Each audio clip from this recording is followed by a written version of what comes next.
Claramente el Banco Central Europeo lo que está diciendo es que la lucha contra la inflación no ha terminado. Y además, si miramos los agregados monetarios, la realidad es que tampoco las condiciones financieras son extremadamente difíciles. Por lo tanto, el entorno para bajar tipos de interés no se da. Y el mercado, esto es importante recordarlo, se equivoca el 100% de las veces con las estimaciones de lo que va a hacer la Reserva Federal y el BCE. El 100%. Es espectacular esto. Pero es importante porque, claro, si dice el mercado descuenta 6 bajadas de tipos. Bueno, el año pasado, por estas mismas fechas, si mirabas las expectativas del mercado para qué iba a pasar con los tipos este año, ya habrían bajado en al menos 75 puntos básicos.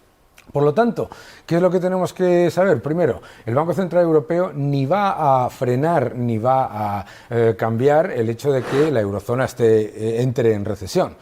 75 puntos básicos no hacen el problema. De hecho, podríamos decir perfectamente que si la eurozona está en recesión es, entre otras cosas, por haber implementado los tipos de interés negativos y haber generado un enorme problema de falta de productividad y de exceso de endeudamiento. Pero fuera de todo eso, yo creo que tenemos que tener en cuenta que hay un peligro muy importante. A ver, la gente se cree que 6 bajadas de tipos es una buena noticia. Si un banco central, en las condiciones actuales de crecimiento, de empleo y de inflación, decide bajar los tipos 6 veces el año que viene, es porque lo que viene no es una recesión, sino una contracción muy severa, particularmente del sector privado y la demanda agregada.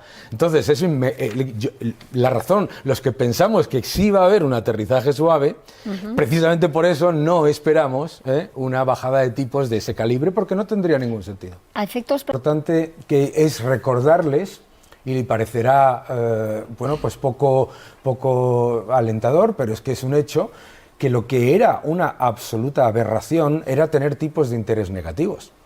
Tipos de interés negativos nominales hemos tenido en la eurozona, y eso ha generado enormes distorsiones, entre otras cosas, que parezca que hipotecas al 3,25% es un precio alto, que no lo es, ¿no? Entonces yo creo que es importante conjugar lo que es, además, ya sí que tenemos los datos de que con la subida de tipos y con al menos la mitad del efecto retardo de la política monetaria en las condiciones financieras no han empeorado. ¿Qué es lo que nos vamos a encontrar el año que viene?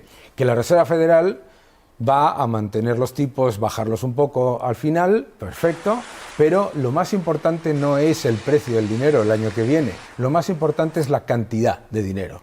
¿Y qué es lo que ocurre? El año que viene Estados Unidos tiene que refinanciar entre los próximos 14 meses aproximadamente 7 billones de dólares, más los países desarrollados otros 3 y pico. ¿Qué es lo que ocurre? Lo que ocurre es que ahora hemos visto el efecto de las subidas de tipos. Lo que tenemos que ver ahora es el efecto de la contracción del acceso al crédito, que es inevitable y además es lógico después de un exceso como el del año 2020, que en 6 meses se creó más masa monetaria que en todo el periodo de lo que llamábamos el bazooka de Draghi. Bueno, hablando de...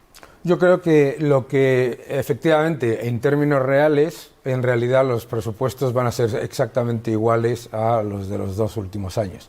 Pero tenemos que tener en cuenta la composición de esos presupuestos, ¿no?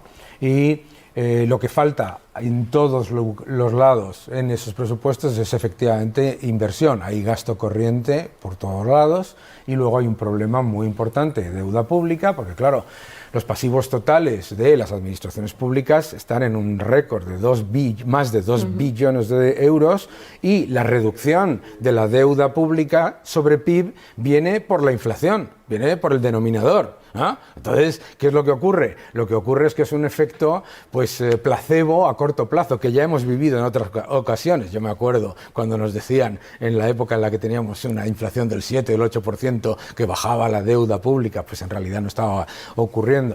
El gran problema es que estos presupuestos mantienen toda una serie de gastos que no han tenido el más mínimo efecto ni positivo ni transformador, y por lo tanto que se aumentan los desequilibrios y se mantienen unos desequilibrios que cada vez son mayores. Respecto a eso, ¿No?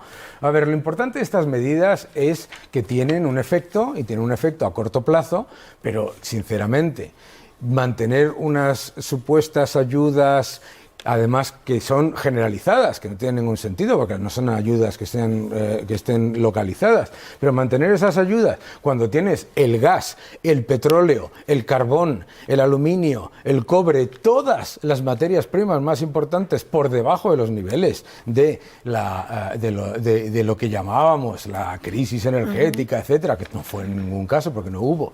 Pero lo más importante para mí es entender eso, o sea, no puedes estar pidiéndole no puedes estar intentando decir que la forma de reducir la inflación es vía el disfraz de los precios finales, cuando además el disfraz de los precios finales no tiene por qué darse, que tienes el petróleo a 70 dólares, mis queridos amigos. No sé si esto valdría también para... En esto sí que os pido un titular, aprovechando, Daniel, que eres experto en el mercado. Perfecto. Entramos después de esto y la COP esta semana, ¿entramos ya definitivamente en el adiós a los combustibles fósiles? No. Y además por una sencilla razón, si tú haces un análisis muy somero de esas mismas estimaciones y de la realidad de lo que ha ocurrido, muchas de estas decisiones lo que terminan haciendo es que destruyen lo que fingen proteger.